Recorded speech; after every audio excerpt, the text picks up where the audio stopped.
Pourriez-vous me donner un exemple récent de la dernière fois ou un bon exemple de blocage dans une situation comme ça au travail?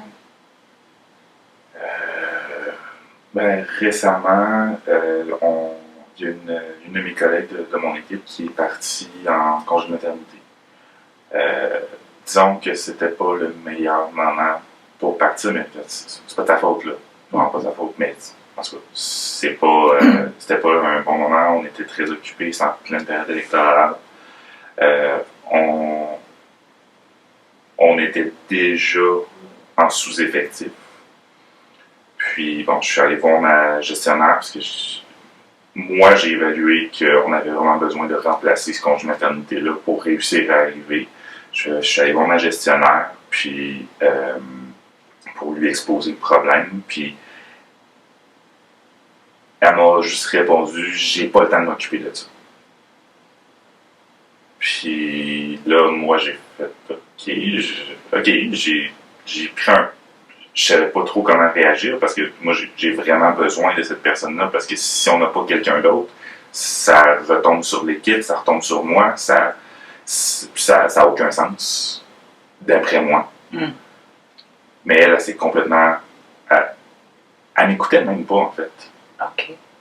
Je pense qu'elle m'a juste. Elle a juste décidé, je suis débordée, j'ai pas le temps pour toi. Puis elle s'est complètement fermée, elle m'a même pas regardé. OK. Elle m'a même pas regardé, là. J'existais pas. OK.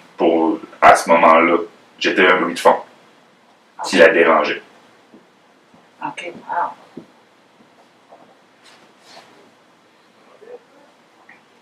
Puis, je suis sorti de son bureau, puis, il n'y a rien qui a changé. OK. Puis, à quel moment est-ce que l'anxiété est montée?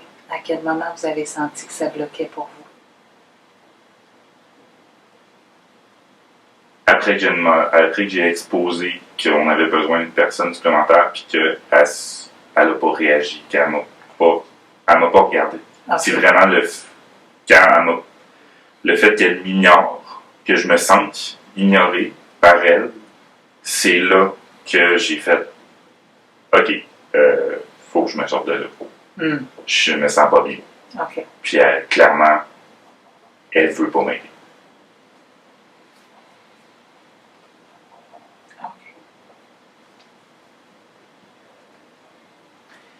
OK.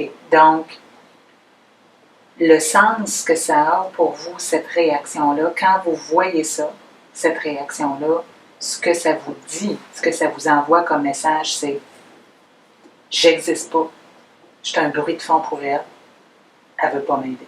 Oui. OK. J'aimerais ça savoir si on pourrait aller chercher un petit peu plus d'informations encore sur ce qui réagit dans ce moment-là. Puis ça, c'est un excellent exemple pour aller voir ça. OK? Seriez-vous d'accord pour peut-être fermer les yeux? Puis, imaginez cette scène-là, comme si vous y étiez. OK. Vous la voyez bien? Oh, oui. Puis, regardez son attitude, son non-verbal. Elle ne vous regarde pas, elle n'écoute pas. OK? Puis j'aimerais ça que vous lui disiez à voix haute maintenant. Tu me regardes pas, tu m'écoutes pas, j'existe pas pour toi. Je lui dis ça. Oui, pas pour lui dire en vrai plus tard, mais pour essayer de voir si on peut aller chercher plus d'informations là-dessus.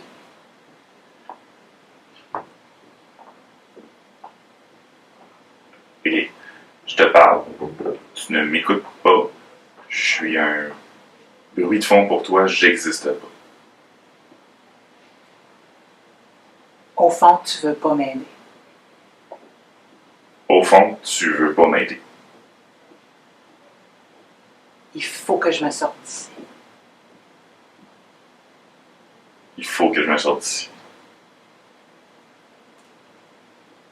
Comment est-ce que ça sonne à l'intérieur quand vous dites ça? Je serais pas capable de faire ça. Ça sonne comme si c'était pas moi qui disais ça. OK. Dans quel sens? Dans le sens que c'est pas de la confronter comme ça, c'est pas quelque chose que je suis capable de faire. Je me sens pas capable de la confronter comme ça, de confronter son action puis son attitude envers moi. C'est pas. C'est impensable C'est impensable. pour moi de faire ça. Parce que si je faisais ça, Elle se sentirait. J'ai peur de la déranger. J'ai peur qu'elle se sente attaquée. J'ai peur qu'elle se sente mal. J'ai peur qu'elle. J'ai peur qu'elle. J'ai peur qu'elle me sente, moi, faible puis pas capable de faire ma job. OK. J'aimerais ça qu'on essaye de lui dire ça. Évidemment, pas pour lui dire pour vrai, mais pour essayer de voir qu'est-ce que ça va réveiller, qu'est-ce que ça va nous donner comme information. OK. Est-ce que ça serait trop intense ou est-ce que ça serait correct? Non, c'est correct. C'est correct? Je sais. Dites-moi-le si ça change, si ça devient trop intense. OK. OK? Fait que je vous laisse retourner dans ce moment-là. Où est-ce qu'elle n'écoute pas? Puis où est-ce que vous pourriez insister et dire « Hey, tu m'écoutes pas, là, je te parle de quelque chose d'important, tu m'écoutes pas. » OK? Mais si je fais ça,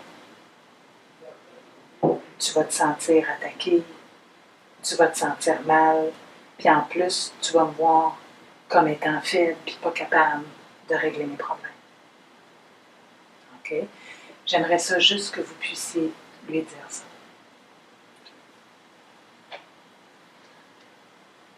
J'essaie de parler. Tu ne m'écoutes pas.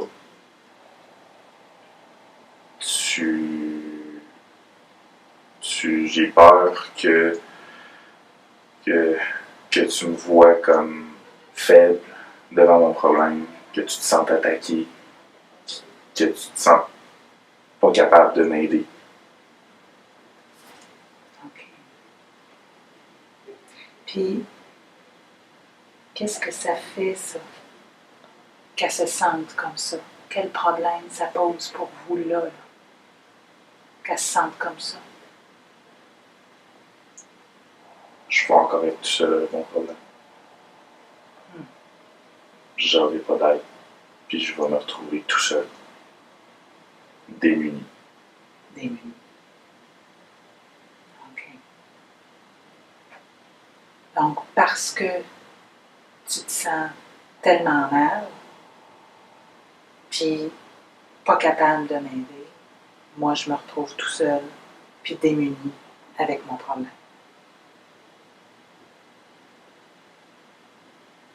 Oui. OK. Puis, quelle est la connexion avec la confiance en soi? Entre ça, puis la baisse de confiance en soi.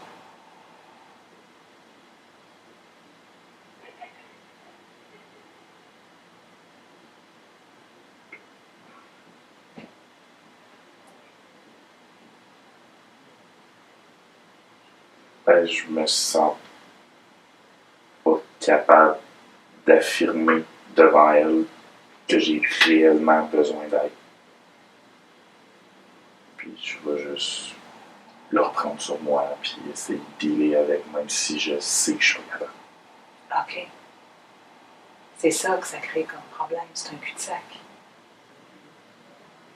Vu qu'elle est tellement incapacité à m'aider, non seulement je suis toute seule puis démunie, mais en plus, ben, je vais prendre le problème sur moi. Ouais. Vu qu'elle n'est pas capable. Oui. OK. Parce que c'est pas moi, c'est qui va le faire. Puis en plus, si je lui impose mon problème, si je lui impose, c'est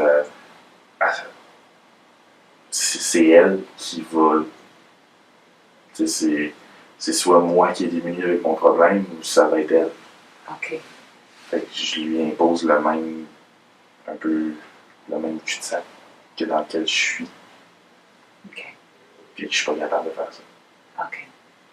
Parce que je vais lui faire du mal. Ouais. OK. Puis je veux pas.